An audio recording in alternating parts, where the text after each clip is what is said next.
Yes, we are live. And it's been an amazing 15 or so days on this journey of redefining masculinity.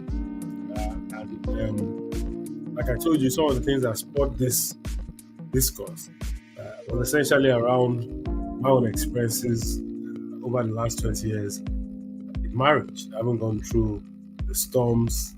I'm still going through my own storms, right? And I've seen the dynamics of relationship shift locally and internationally. Also realize that unless men begin to engage differently, they probably become endangered species. And we try to differentiate between, the husband and the husband beyond just being a financial provider. By saying that can you be a creator, a priest, a provider, a partner, a patron, a purpose driver, and many more things. Okay? And so today, we're going on that journey. I'm excited. It's day 15, and we'll be dealing with the ego trap, how pride can destroy your marriage. And look, this is the best time to call the people that need to hear this, and the ladies that love their men, and even the ladies, because this is a two-side streak where it's not just exclusive to the men. A lot of people are arrogant, okay? And so the question is, what fuels your arrogance? Is it the small money you're making? Or what could it be that will be fueling your arrogance? And why this is instructive is that marriage is one of those, fulfilling relationships that you truly can experience. But because of this ego, okay, the pride, most marriages experience tumultuous, stormy relationship. So while pride is often associated with our strengths, in context of marriage, it can be a destructive force. Pride leads to stubbornness and unwillingness to compromise, and ultimately emotional distance. So today, we're going to be talking about the ego trap, how pride, when left unchecked and controlled, or possibly damned, can destroy a marriage. And would probably also pry into elements around humility, communication, and vulnerability. In a strong, healthy relationship. So let's even pose a few questions. How does pride affect marriage or your relationship? Like I said, relationships operate within the workplace, even at home. Once you have one or two persons, you have an additional person joining you. It's a team. And the moment you start to have another factor introduced, you need to understand the dynamics of the relationship. So, yes, we're talking about spousal relationships, right? But much more is that this could also be applied at work, in business, in government, and in any strata, to the point where pride can destroy a relationship. And ego is that trap that fuels all of that. And people get into this logjam through several ways. So let me share a personal story about a friend, Chika and Amaka. In the early days of their marriage, they had an incredible way of communicating. And they started to share things together, but over time they had this little conflicts, that led to resentment, so that the guy started to disparage the lady decided to demean the guy.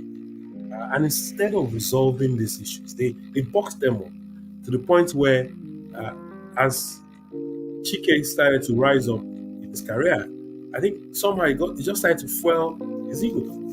And he was not there to ever admit that he was wrong. Okay, he found it very difficult to apologize, even when he should. And that truly created emotional distance. If you've been following me, I've talked about how people deliberately or unconsciously create those bricks, those cracks, because eventually Amaka felt unheard. She began to get frustrated and she started to withdraw.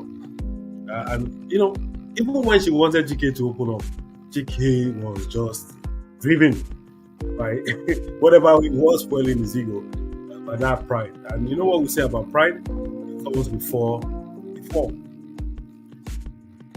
So I'm going to tell you about how they resolve the matter.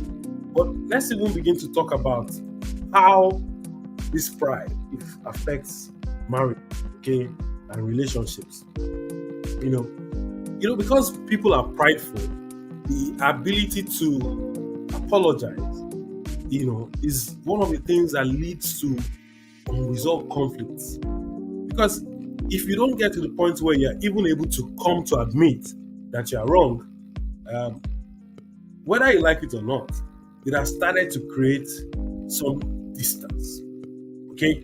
So, one of the things that, how does this fuel pride, such that this ego trap fuels pride and leads to distance in relationship, that people just stop apologizing, people stop admitting, people stop accepting, or just even compromising to the point where they want to get things resolved, and there is this distance. Another thing that happens, and how pride affects relationship is that pride hinders vulnerability. Look, I've heard a lot of people say, "Oh, I cannot display my emotions. I cannot let people know how I'm feeling." But hey, we're human first before you call yourself a masculine or a feminine. And the way we have been wired, almost like our teardrop, is that we must have this willingness to be able to open up, to share our feelings, express our innermost pains, our fears, and our even needs. So once you are prideful, once you are driven by it, you probably are not able to open up as for your weaknesses, about the challenges you are facing at work. It could be financial, it could be emotional, it could be social, it could even be spiritual. And so you struggle, and as you struggle, it keeps creating a distance. So pride blocks vulnerability, okay? And vulnerability is key to emotional connection. I hear a lot of people say, how can I be a man and be showing that I'm vulnerable? I'm telling you, this is part of the things that we need to unlearn, particularly in this age. We must become adaptable and very flexible. And we just must learn these things. So yes, another thing that fuels this pride, okay, is that because we are prideful, it builds up to stubbornness. You're just stubborn. You're just like that. You hear this thing about ego, you beat the ego, it still goes back there. And pride just guides our decision. I cannot comport. I will not succumb over my dead body. How can a man or a woman talk to me like this? Simple issue, come and assist in the kitchen. Say no, it's against my ego, it's against my culture. I'm an Igbo man. Calm down, the times are shifting. So your unwillingness to compromise or to see your spouse's perspective, okay, is that it just fuels constant power tussle and struggle, and it just makes it difficult for anybody to resolve anything. So who is deceiving you? I can tell you, look, it's better to win the wars than win battles every time. It must be, I said it, it's what I said. And look, what I tell you, I was guilty of it at some point. The first 5 years of my marriage was hell. I told you about my strength as the second strength in my top 5 strengths being command. And command just meant that it must be my way or no other way. Because I felt I had monopoly of knowledge. And so this is how it pops up now, because you just think that you know it all. But by the time I started to see how foolish I was in my seeming wisdom, okay, I started to realize that pride leads to stubbornness, and this fuels struggle, pain, friction in relationships. So let's see. It also destroys communication. Look, when you are prideful, once you propose within yourself that I will not do something, you can't communicate. Okay, you're consumed by your ego, so you become very defensive. Everything that is not going your way, you constantly just refuse to listen. In fact, you want to be heard before even listening. And the first rule in communication is to listen, and then process what is being said. Instead of walking through issues, instead of trying to always say no. If I've said it, then it's wrong. No, no, life doesn't work that way. Pride destroys open communication, creating emotional distance. So this went on with Chike and Amaka, but at some point they needed to break free from this ego trap. Because you know when there's friction, you know when there's pain, and nobody wants discord because you just be truly troubled. And as that thing started to go on, Amaka got to a breaking point. And one day, she was like, I will not take this. Yeah. It was almost like the scales dropping off the eyes of Chike. Like, really? And she said, no, I will not take this. I can no longer abhor this. It seemed like a joke initially, but she was stern about it. And look, the guy had to come out down his eye also because he just soon realized that if it was him, if it was in Amaka's shoes, then this would probably also be unacceptable. And by letting go of his pride, Chike was able to rebuild his relationship. I think they're now 18 years in marriage, and they got it all right. Yes, they still have their little squabbles, but they now joke about that episode, right? So it's also become part of the vulnerability. Like, I don't want your wala, I don't want your trouble. And then people can joke over this. That's what we're talking about. Communicating, relating with ourselves, laughing over some of our stupidity, or even our mistakes, or even our error. Or even, don't laugh about other people's vulnerability, but like you that were crying. Somehow we could get these things. So how do you break free from this old ego trap? How do you break free? I'm sure if you're listening and you're watching, you probably have heard some of the things I've shared. So if it makes any sense, you probably want to drop some things in the comments. How do you break free? Let's even learn from you. It's not just the oracle that has insight. So I'm learning, they're learning. And every time I prepare for these sessions, I'm also learning, gathering insights on how best to get this going. So one of the things that, it was Jim Collins, I think it was in that book, Built to Last or Good to Great, that talked about the highest level of leadership being humility. The moment I came in touch with that truth, I just realized that I needed to introduce humility into my core values. Yes, my core values are driven by candor, humility, optimism, integrity, compassion, excellence, and synergy. That's my personal core value choices. And I always tell people, look, get on this journey of life by understanding your own core values, crafting your own core values. And once you start to see some of the weaknesses, start to see that because your core values are the things that build you, that the pillars that hold, the structure that you want to build. So I started to embrace humility. And sometimes I joke when I say I want to become arrogant, I can call my madam, my wife, madam, madam. Like, okay, be willing to admit when you're wrong and understand that you don't always have to be right. Humility just allows you to grow as a person and strengthens your relationship. So, key thing in breaking free from the ego trap is adorning the highest level of leadership, according to Jim Collins. Humility, embrace humility.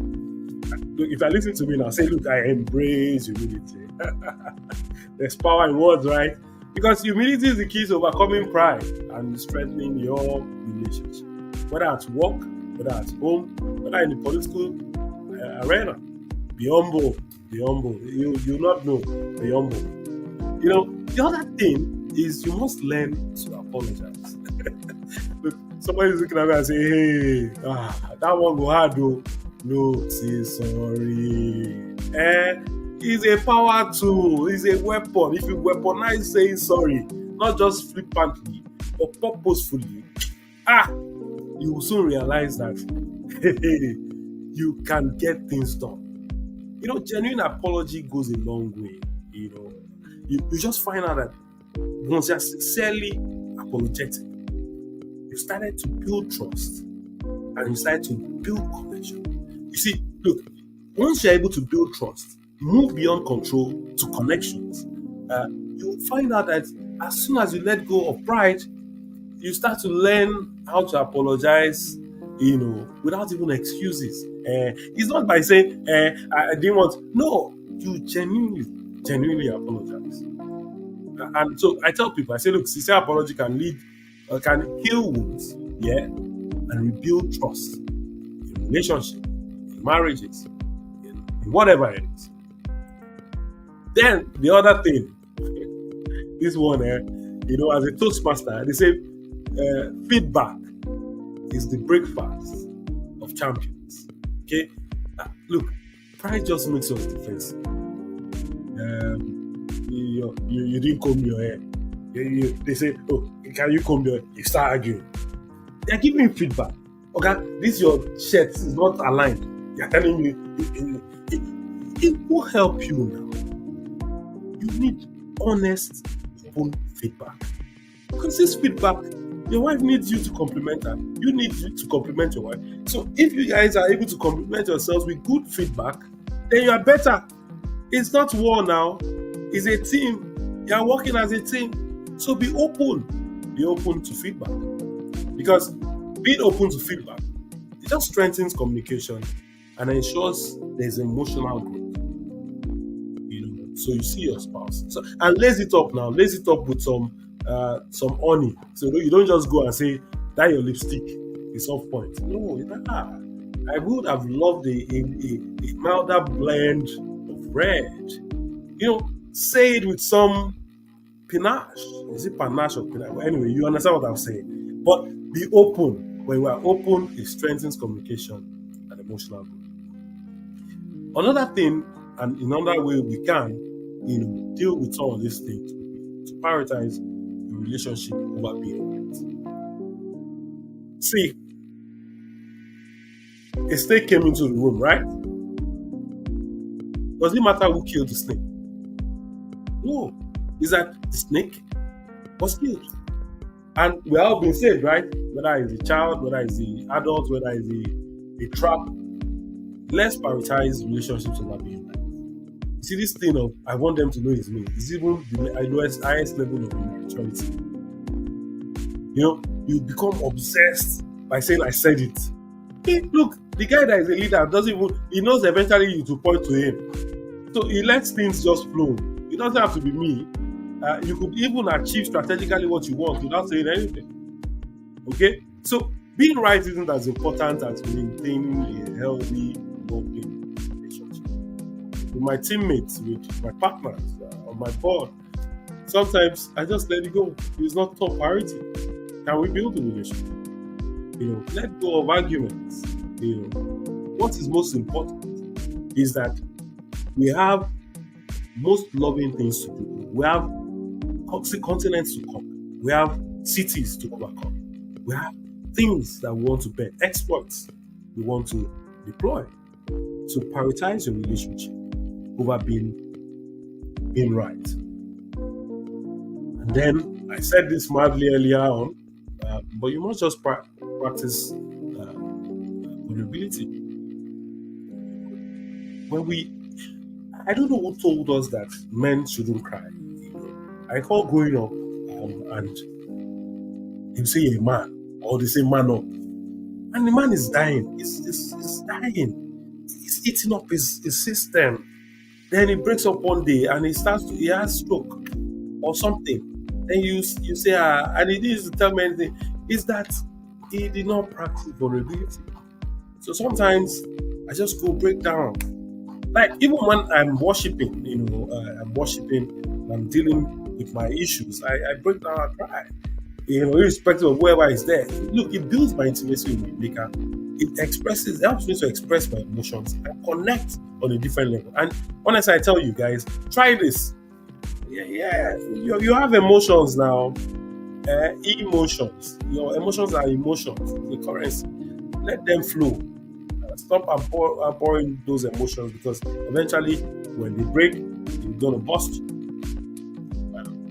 you. So I've shared my own perspective. It's also important to share the psychological, and I always do this because there's a science to it, there's a social bit to it, there's a cultural nuance to it, and there's a spiritual element to it. I'm going to be sharing from the biblical point of view as a Christian, but I'm also sure that this aligns with all the other faiths as to love being the principle thing. So, what are the psychological benefits of letting go of pride? One thing I can tell you is that once you start to let go of pride, you start to experience deeper emotional intimacy. I don't know, but I'm a true worshiper. So imagine if I'm in a sad mood, it just blocks off my flow. But the moment I get into worship, right, the moment I start to flow, and I don't want to even become too big here. You are with your lover. So imagine worship also. You can't, if you are prideful, you can't even enjoy the intimacy, whether sexual, whether spiritual, no matter in any form. So let go now of that pride. Get off your high horses. Allow for deeper emotional intimacy in your marriage. Because once you stop guarding your ego and start opening, up to your spouse, create space for vulnerability, trust, and genuine connection. Throw away control. Control is it just makes you a control freak, and you get fear. And after some time, what will happen is once you start to project fear, there's either fright, flight, or fight. So psychologically, when we let go of pride, we have deeper emotional intimacy. Another thing that happens is that it improves our conflict resolution. See, and once there's less friction, less stress, there's peace. With peace, there's purity, and then there's progress. Pride isn't always the way. Conflicts can be resolved more effectively. And this is what immunity does. I told you, immunity allows you to approach disagreements with a mindset of collaboration and not from competition. You're not in competition, you're a team. Win the game, win the tournament, win the championship. Lead healthier and more productive lives, all right, by just being able to improve your resolution of conflicts, and it's by communicating. Okay, psychologically, it also helps you to build your trust and respect. Humility leads to better conflict resolution, but much more than that, you find out that you're able to build healthier relationships. If you apologize, it doesn't show that you are weak. I think somehow you just want peace. Environments where people are bent on having peace by all means are most likely progressive. Because, okay, what if you're always right? Okay, be always right now. Be always right. Then you be all alone, be always right. No, I'm serious. You always want to be right now. Then you be right, and then you stay alone, and nobody wants to listen. Sometimes, what do you want to be right about? Okay? Let's reduce the stress. So the fourth thing that naturally happens once we start to let go of this pride is that there's less stress and tension. Pride often leads to constant tension. And when there's tension, there's vibration. When there's vibration, there's going to be a breaking. Either a vessel, a heart, or something. Something will shall break. Furnitures will break. Or something will break. The relationship will break. Why do you want to break it? There's something we call the elasticity limit. Why do you want to break it? So, less stress and tension is required. Let go of pride, reduce stress, and create a more peaceful relationship. Look, some guys will still be struggling with this thing about vulnerability, but let me tell you something. Vulnerability is something that we must get used to. A lot of men fear it. They see it as a sign of weakness, but I tell you, it's a sign of strength, and it takes a whole lot of courage, and that's why I call it strength. to admit when you're wrong, to open up emotionally, and to let go of pride. Vulnerability is what creates deeper, more meaningful relationships.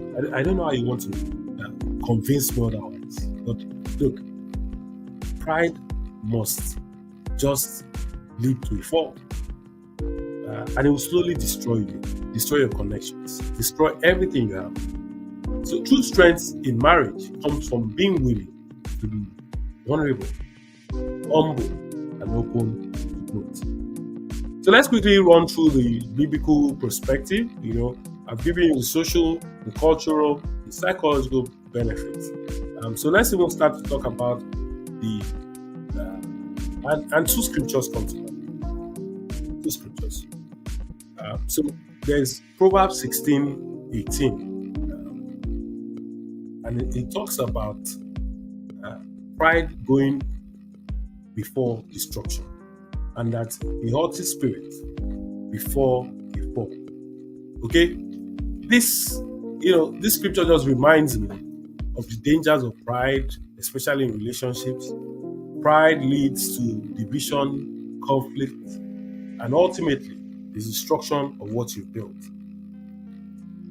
Look, we must stay humble. Another perspective is Ephesians 4, verse 2. We are called to be completely humble and gentle. It says, be patient, bearing one another in love. And this just sums up all of my discourse today, that humility is a reflection of the love of God, and when practiced in any form of relationship, whether spousal, marriage, social, workplace, it just brings peace, harmony, and deeper connection. Look, I hope I've not bored you today, and I hope you have gleaned into some of the insights and information and inspiration shared. One thing is clear, that pride is a silent destroyer of relationships. And look, I think I've proven my point, that it just builds walls. It just builds, it just prevents healing. It creates that distance, emotional distance, all forms of distance. So my charge to you today, is to let go of pride. Open the door to emotional intimacy. Be vulnerable. Communicate better. And honestly, be on to building better relationships. So let me close on this note, that humility isn't about weakness. No, it's about strength. And true strength in marriage comes from being willing to admit when you're wrong, apologize, and grow together with your spouse.